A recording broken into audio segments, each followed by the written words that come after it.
Look up that Greek word for appeared, sometimes translated as was seen. Is it true that that word does not necessarily indicate the physical appearance of a person?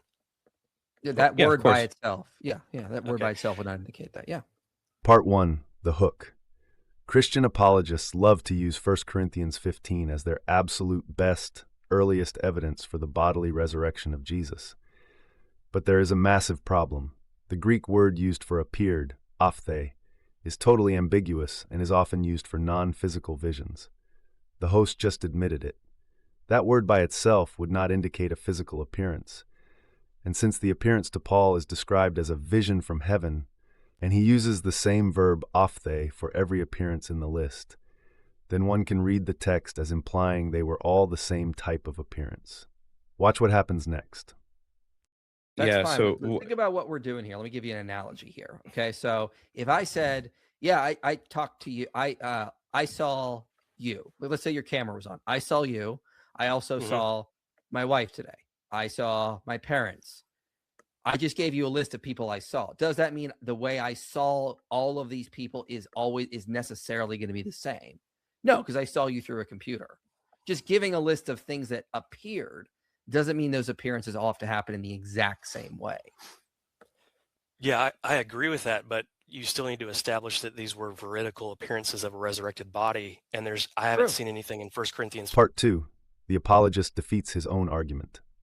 Because the word appeared is ambiguous, Paul's list of appearances doesn't prove they were all physical. To try and counter this, the host uses an analogy, but he accidentally proves my exact point. Notice what he did. He added additional context about the nature of the seeing. I saw you through a computer.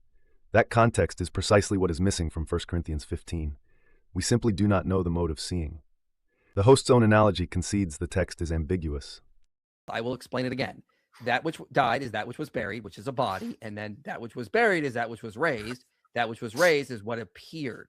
So it logically follows the best explanation of what this creed is telling us is that they saw the physical body of Jesus after. But the mode of seeing is ambiguous in regards to exactly how he was experienced, though, right? No, because it would still involve the resurrected Jesus. That's what they saw. No, because the body. What follows is that they believed the body was raised. It doesn't follow that anybody inspected a tomb and found it empty. It doesn't follow that they physically saw a body with their eyes. All that follows is that they believed in a physical resurrection. Part 3. The logical leap. Realizing the word appeared doesn't help them. They argue that because the creed says Jesus was buried and raised, the appearances must have been physical. But this completely dodges the key distinction. Believing a body was raised is not the same as actually seeing or touching a physical body. All that follows from the creed is that they believed in a physical resurrection, not that anyone verified it with their senses. That is a non sequitur, and it was never successfully overturned. Okay, well, hold up. You said, here's something you did say, that you said that Paul saw Jesus post-ascension. Where are you getting that idea from? That's the Orthodox standard Christian belief. I'm making an Exactly. internal critique. I'm making the internal critique of what you guys believe. You're going on, but that's my point, though. That's what I'm trying to. You're saying we can't include later data like the Gospels because they're disputed, but you're also drawing from those later sources to say that his appearance was post-ascension. As I stated, an internal critique tests their own view for coherence. The apologists are the ones who believe the appearance to Paul was a post-ascension vision, because that is what Acts says.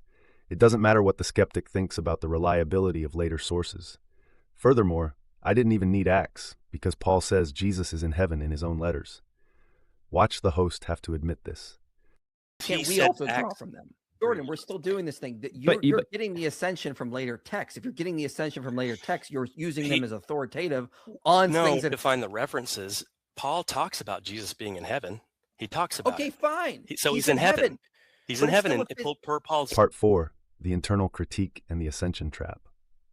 Because 1 Corinthians 15 is ambiguous, the apologists want to bring in later, highly disputed sources like the book of Acts to prove the appearances were physical.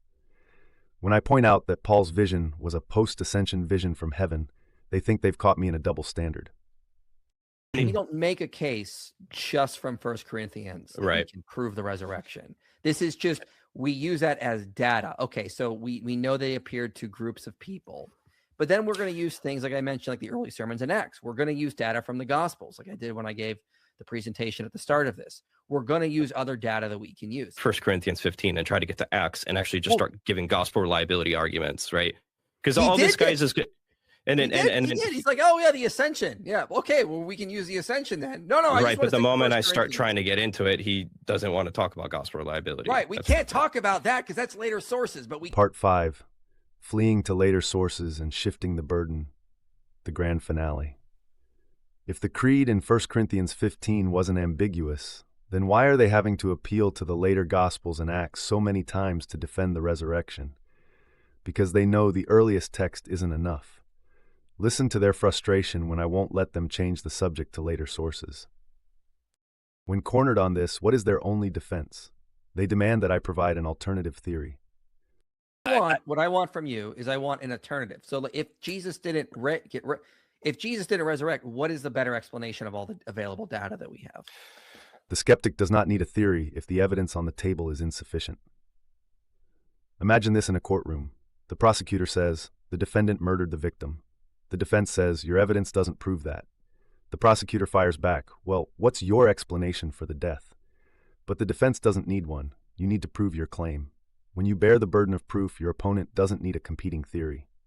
They just need to show reasonable doubt in yours.